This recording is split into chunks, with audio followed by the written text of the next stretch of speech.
घोषणा पत्र समिति की ओर से आए थे और उसमें से ये प्रयास था कि एक तो चैम्बर ऑफ कॉमर्स वालों से मिले, कुछ सर्विस क्या बोलते हैं स्थापना अनुमति प्राप्त महाविद्यालय के कुछ शिक्षकगण आए थे, उन लोगों से मुलाकात हुई।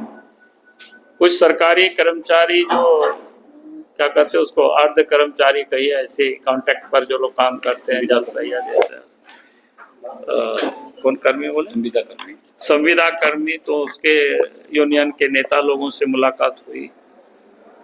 और फिर यहाँ आए थे हम लोग छात्रों से, संथाल परगना के सभी महाविद्यालय से, करीब करीब जो महत्वपूर्ण महाविद्यालय जिला मुख्यालय के लड़के और लड़के लोग आए थे।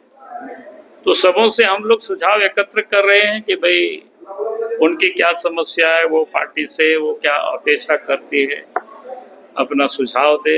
हम आप सब लोगों से भी कहेंगे कि आप सब लोग भी सुझाव दे सकते हैं। उसके लिए ये क्या कहते हैं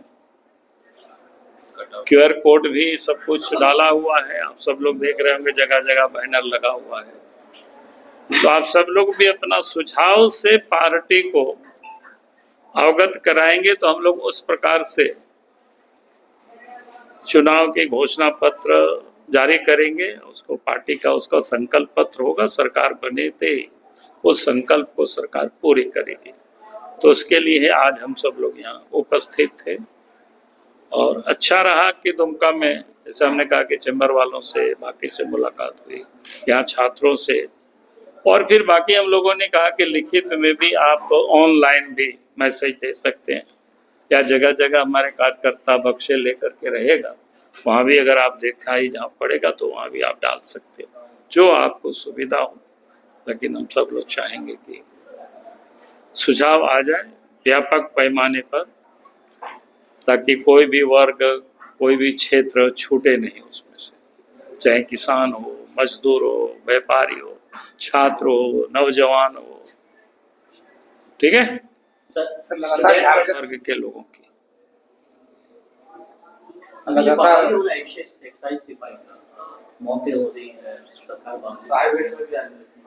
देखिए, मौत होने का कारण है, मैंने तो कल भी प्रेस को कहा था, अपना ट्वीट में भी हमने ट्वीट किया था, भाई जिस अफरा तफरी में गवर्नमेंट लड़कों को दौड़ा रही है, इस प्रकार का होता नहीं है। कम से कम लड़कों को 3 महीना का समय मिलना चाहिए और 3 महीना पहले बताना चाहिए कब से दौड़ प्रारंभ होगी, ताकि बच्चे प्रैक्टिस करता है। लेकिन उन्होंने ऐसा नहीं किया। जब से एडमिट कार्ड मिला और वैकेंसी किया तो मात्र 15 दिन का गैप में देख रहा था, तो इतना में तो लड़के कोई प्रैक्टिस करता नहीं है सब। उसके बाद भी जो कल हमसे कुछ बच्चे मिले थे डेलीगेशन, और उन्होंने बुलाया भी था कि हमने कहा ऐसा हो कैसे रहा है। तब वो लोगों ने एक तो ये हमने कहा कि ड्यूरेशन जो टाइम का है वो बहुत लिमिट है। दूसरा लोग बोला कि एक एक केंद्र में 6-6 हजार बच्चों को दौड़ा रहा है और 12 बजे रात से लोग लाइन में लगते हैं और उनका 10-12 बजे दिन में फिर नंबर आता है, यानी रात भर बच्चे सोते नहीं हैं। और जब कोई भी बच्चे रात भर आप भी हम भी नहीं सोएंगे तो आप समझ सकते हो क्या हालत होता है। और इसके बाद भादों की वो गर्मी में धूप में बच्चे दौड़ते हैं तो फिर मौत के सिवा और कोई नहीं मिलेगी। इसलिए हेमंत सोरेन जॉब नहीं दे रही है, मौत दे रही है बच्चों को, बच्चों के साथ ज्यादती कर रही है। और 10 बच्चे तो कल ही का रिपोर्ट है 10, और आज भी कहीं का आपसे लोग चर्चा कर रहे, तो हमें लगता है ये संख्या बढ़ेगी। जैसे 500 सिपाहियों की सीट वैकेंट है और 10 मर गया, यानी 2% की मृत्यु हो गई है।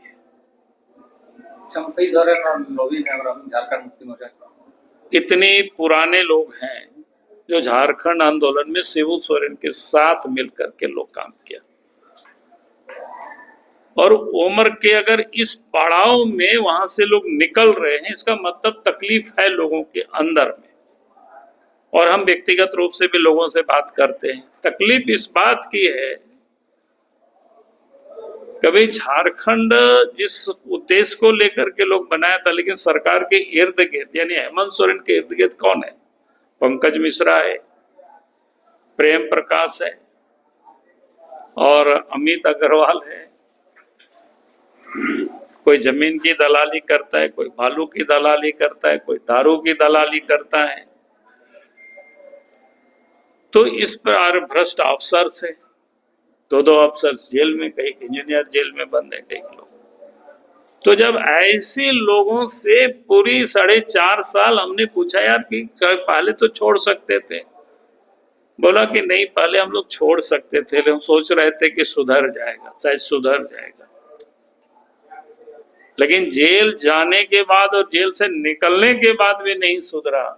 तब लगा कि भाई आप यहाँ रहना, झारखंड को नहीं बचा सकते यहाँ रह करके। तब झारखंड को बचाना है तो एक अच्छी पार्टी में जाना चाहिए जो राष्ट्र के बारे में सोचता है, गरीबों के बारे में, किसान मजदूर जनता के बारे में जो सोचती है।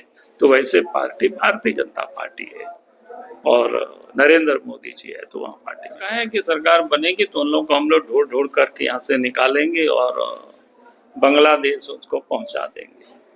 वो यहाँ की नागरिकता नहीं ले सकते, गलत है, इलीगल है। जो उसके लिए कानून बना हुआ है उस कानून का पालन होगा यहाँ पर। और दूसरा जो लड़का ने कहा है कि उस पर भी सरकार विचार करेगी। दूसरी ओर जो हेमंत सरकार है उनका कहना है कि कुछ व्यक्ति है नहीं, सरकार को मान नहीं। अब सरकार नाम नहीं ले रही है। हमने तो हमारे पास कई कैसे रिपोर्ट है जो व्यक्ति झारखंड में भी नागरिक बने हुए हैं और बांग्लादेश के भी हैं। हमारे पास तो पूरा प्रमाण है। तो ऐसे लोगों को आप लोग अपनी तरफ से क्यों नहीं चिन्हित कर रहे हैं? हम लोग चिन्हित कर रहे हैं ना, लगे हुए हैं ना, लेकिन हम तो निकाल नहीं सकते ना, निकालना तो सरकार का काम है। सेंट्रल एजेंसी कोई बंद कर रही है। अब सेंट्रल एजेंसी सीधे नहीं प्रवेश कर सकती है ना। अब जानते हैं सरकार ने पारित कर रखा है कि कहीं भी सीबीआई हो या सेंट्रल एजेंसी बिना राज्य सरकार की इजाजत के कोई जांच नहीं कर सकती है। इसमें एक मेरा महत्वपूर्ण सवाल कि ओझा जी की विद्यार्थी परिषद में